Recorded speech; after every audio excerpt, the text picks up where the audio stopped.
NT Ramarao గారు మద్యపాన నిషేధం పెట్టి సారాయి వల్ల కుటుంబాలు గుల్లవుతున్నాయని చెప్తే, సారాయి లేకపోతే ప్రభుత్వానికి ఆదాయం పెట్టుందని సారాయి పెట్టడమే కాకుండా బెల్ట్ షాపులను పెట్టి ఎప్పుడూ లేదు దేశ చరిత్రలో మొట్టమొదటిసారి బొంకుల్లో మందు పెట్టి అమ్మించి మనుషులు తాగుబోతులు కాని వాళ్ళకు కూడా ఉగ్గుపాలతో తాపించి ప్రజలందరినీ తాగుబోతులుగా మార్చింది చంద్రబాబు. అంటే ఒక నాయకుడు బుర్రలో చెడు ఆలోచనలు ఉంటే సమాజం ఎంత చెడుతుందో అంత చెడిపోయింది. పేపర్లు ఆయనకు అనుకూలంగా 2 పేపర్లు టీవీలు ఉండేసరికి అన్ని ఒక పక్క చెడు చేస్తూ ఇంకో పక్క తెలివైన వాడుగా సమర్థుడుగా ఆయన పొగుడుతూ ఉంటాయి. పొద్దున్నే పేపర్ చూసిన అమాయక జనం పొద్దున్నే నిద్రమొహం లేసి ఒక పేపర్ చేతులు పెట్టుకుంటే ఈయన కంప్యూటర్ ఎదురుగా కూర్చొని ఈయన కంప్యూటర్ కనిపెట్టాడు కావాలా, ఈయన అన్ని పనులు చేస్తున్నాడు కావాలా, మంచి పనులు చేస్తున్నాడు కావాలని మనకు తెలియకుండా టీవీల్లో పేపర్లో ఒక ముద్ర వేయించుకుంటా ప్రజల బుర్రలోకి ఎక్కి ఎట్టకట్ట పరిపాలన సాగిస్తూ అధికారంలోకి ఎవరు రాబోతారో వాళ్ళ భుజాన్ని ఎక్కటం.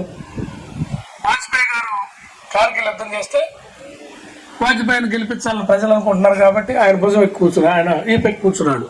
రెండోసారి గెలిచాడు. తర్వాత రాజశేఖర రెడ్డి గారు పాదయాత్ర చేసి ఈ జనాల కష్టాలు, రైతుల కష్టాలు, పేదల కష్టాలు, ఆ రోజు ప్రజలు పడుతున్న ఆరోగ్య ఇబ్బందులు, ఆసుపత్రుల్లో ఉన్న దోపిడీ, కాలేజీల్లో ఉన్న ఫీజుల దోపిడీ ఇవన్నీ కనిపెట్టి ప్రజల కోసం పరిపాలన చేసి ఒక స్వర్ణయుగం మాదిరి రాష్ట్రంలో రాజశేఖర రెడ్డి గారి పాలన ఒక స్వర్ణయుగం కల్పించింది. ప్రతి ఒక్క కుటుంబం, ప్రతి ఒక్క మనిషి, ప్రతి పేద కుటుంబం కూడా సంతోషంగా జీవించాడంటే మనకు తెలిసిన గత 4-5 దశాబ్దాల్లో రాజశేఖర రెడ్డి గారిది స్వర్ణయుగం.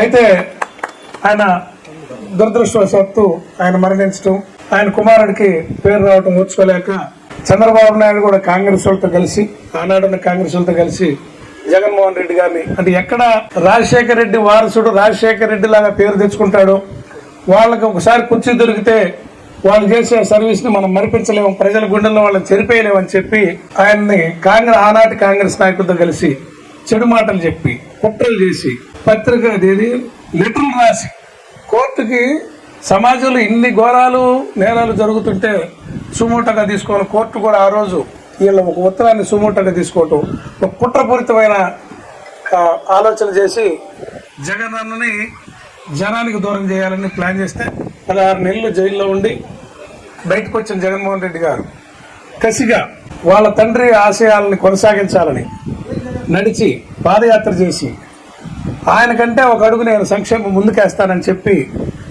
అధికారం వచ్చాక అంత పని చేశాడు.